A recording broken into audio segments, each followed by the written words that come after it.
Carl, welcome to this week's edition of In the Dugout. We'll start off by talking about the players back in for pre-season this week and chance for them all to get back to what they were like last season, that sort of camaraderie around the group. Yeah, and it's good.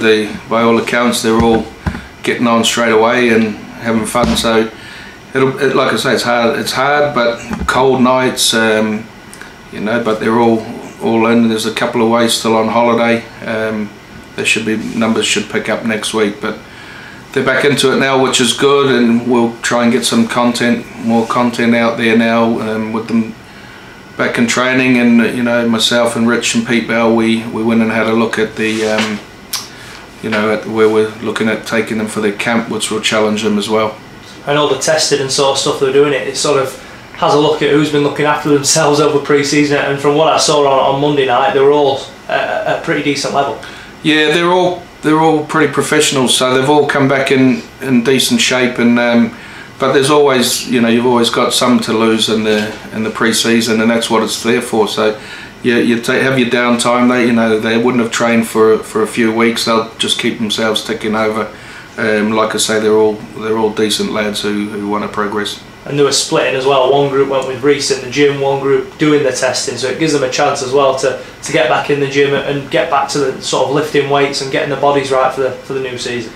Yeah, the early ones there's a lot of talking and testing and standing around and then that sort of stuff. But I would probably think from next week on it'll start picking up and getting a lot more intense and a lot harder, and I'm sure you may be able to get a few of them throwing up just to show everyone how hard it is. So make sure you look out for that and get it and capture it. It'll be good. But I know I used to hate pre-season, so I know how hard it is. But with the boys all back, it's good. And these cold winter nights, as well, as you say, you didn't like it as a player, and it encourages players to work harder as well, doesn't it? It's try and work harder to warm up. Yeah, it does. And the cold air when you're really doing it tough and trying to breathe, it's difficult. But the boys are all fit lads, so they just they'll up their intensity. The good thing is they're together. Get this togetherness done early. To win a lot of things, it's not always about talent and all that. It's about building a culture, and you really want to do something good for your mate next to you, and if he gets smashed, you feel it, and that sort of stuff. So you've got to build this real togetherness. Everyone knows, when we won the league all those years back ago, we never paid nothing, but we had a real good team culture, and every player got on, and that's what we're trying to build here. We want all the players to to be one, and the supporters to join, and that it goes a long way. I can't stress enough how much the togetherness, and this is why this camp we're looking at doing it. It'll be challenging, but it's not going to be anything real physical. But it's just a lot of listening and communicating, and relaying messages, and enjoying each other's company, and that's what it's all about. And when get to know each other. That's new players in the camp, and we'll have some fun on that. But come away from there and they can't wait to play in the same team and that sort of stuff. It's just about building a culture. And you mentioned just a moment or two ago about supporters as well.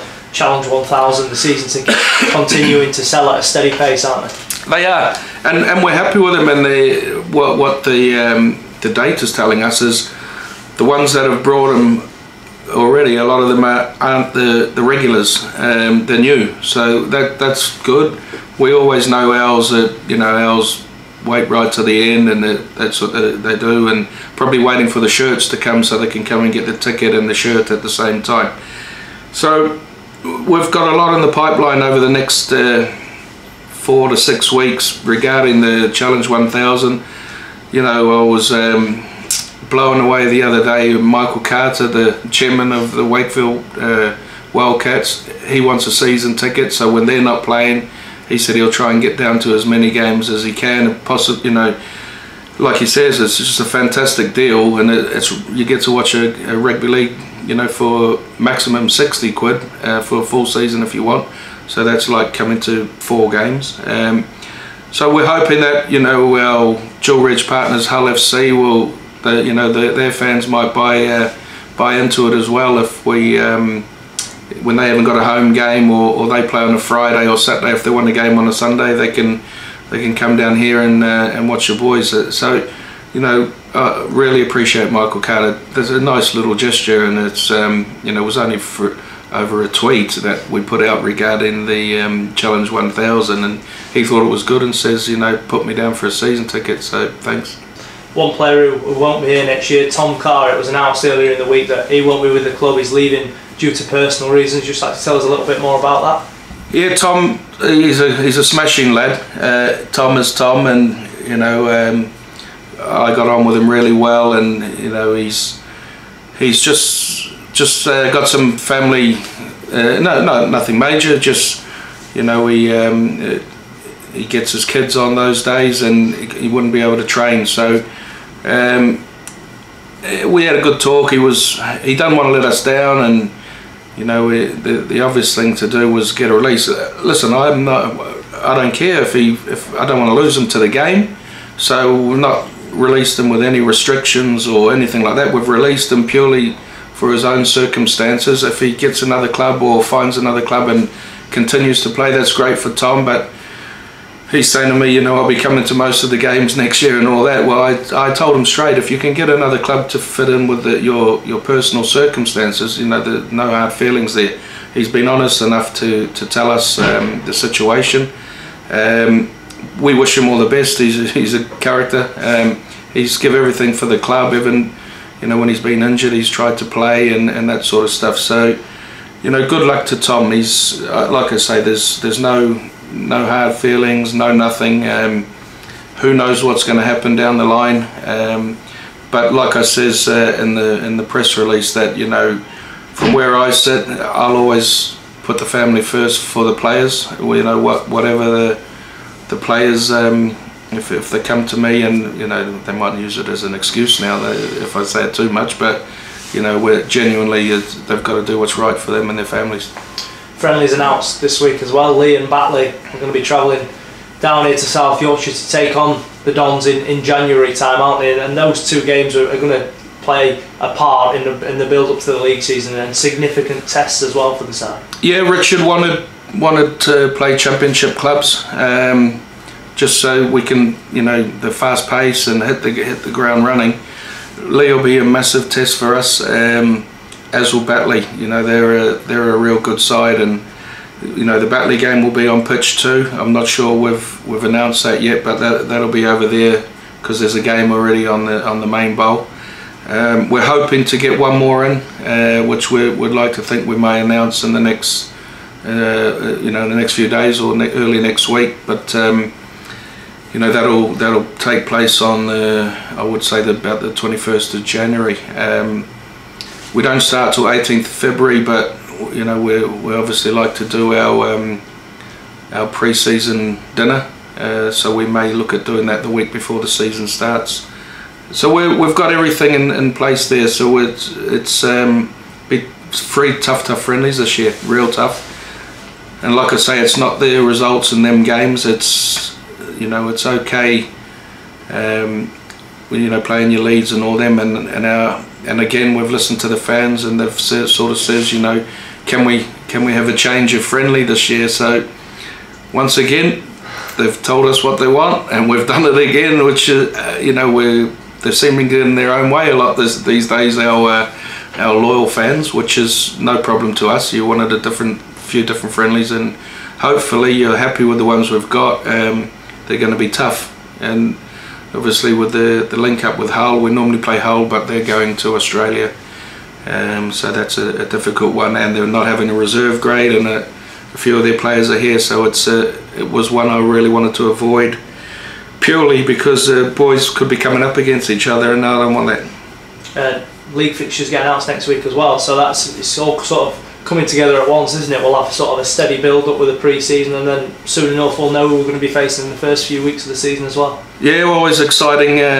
the league fixtures coming out. I don't know where you all go on Facebook or Twitter or whatever. Let's see who you all want first, and let's see who gets it right, eh? Have a little competition with ourselves.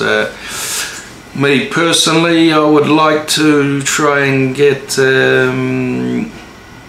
I'd like to have someone like Bradford or Hunslet first at home. See where we get. Yeah.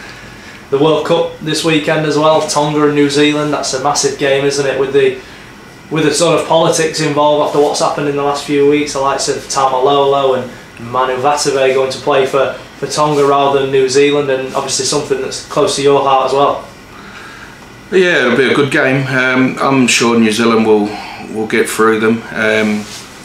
Obviously they play well with the ball, the Pacific nations, but when they really get tested in the defensive side of it, it can we all know they can put a big hit on and all that sort of stuff. But when you constantly challenge their defensive line, they and target key positions and key people, you'll break them down. And New Zealand's a real professional outfit, and they've looked good. I think they've looked good in the tournament so far. Listen, I got Jermaine McGelvery suspension wrong. I'll probably get this wrong, and next week Tonga will thump New Zealand and I'll get hammered, and I don't know what I'm talking about. But I'm pretty sure New Zealand will get through them. It'll be a cracker though. There'll be plenty of emotion involved in it, and Tamalolo and Blair's probably one to keep your eye on. Yeah, Tonga have got sort of 2 emotional games in a row, haven't they? After the game against Samoa last week, we touched on that in last week's Dugout. What did you make to that game? Oh, it was brilliant. It was, very emotional before the game for anyone who watched it. I was on this Yorkshire radio this week, and Phil Kaplan was saying, if that epitomises rugby league, what they did before the game, and anyone who, big man or whatever you are, think you are, didn't show any emotion on the way the players reacted before the game with each other when they embraced, and then they both did their respective huckers or before pre-match challenges before the game together in sync. It was something that probably everyone who's seen it will remember for a very long time. And England face France in the final group stage. Who does France play this weekend? Play the England boys, your team. Right. Yeah, well they should have no problem with them. They're just struggling to maybe click and attack at the minute. England, what do you reckon after the game last weekend? I think obviously difficult conditions, and hoping for maybe a drier track this weekend and really start to see England click going forward, because they've got the players to do it, haven't they? They've got the players, yeah. They've got 35-year-old Aussie has been, or whoever it is, and not so it's who was that? So no, listen, they'll do okay. They should get through them easy enough, and a little bit disappointed to see changing up in the halves again. I think they should have just stuck with Gailey and Widdop if they're going to play them all through, and I think they should have stuck with the halves. I would have had a look at Percival in the centre. He is playing, but and Callum, just get some. They need to play the best team because they're not fluent, and we can all see it.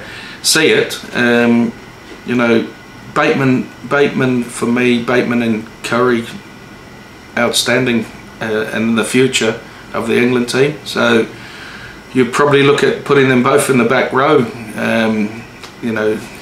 That's the way I would go. But you can't underestimate and never write off Wayne Bennett. We can all have our grumbles and say what we think and all that, but he's proven, and he can make us all look silly if they go out and win it, and then we don't all know what we're talking about. But we can all have our own opinions and our debates. But England do it all the time. They always play players out of position. I don't know why. You should play centre, you're centre, your back row, you're back row. So I personally think Percival goes good. If he was looking for a defensive centre, why didn't they take Shenton from Castleford, who's outstanding not only in defence, but also if you have a look how many tries his wingers at Castleford outside him scored. So I thought he'd had an outstanding year. Leave Callum and a true centre, and then they're strong. England forward pack for the last 10 years or wherever, even going back before then, with your Platts and your Goodways and all them, are respected throughout the world, and they're slowly losing that because they're playing the this Chris Hines and what I don't get it. If we ain't got some young, hungry, tough back rowers in this country, McMeekin, exactly right. So England get the backs right, and then they've got the pack to match anyone in the world, and they're respected. So they need to pick the right team, stick with it, and I'm pretty sure they can do well. Like I always said they were going to get in the final. I just said it'll be against New Zealand. So maybe if Tonga beat New Zealand, then they won't meet, and then it can still happen. It can still happen. So we'll see. Cheers, Carl.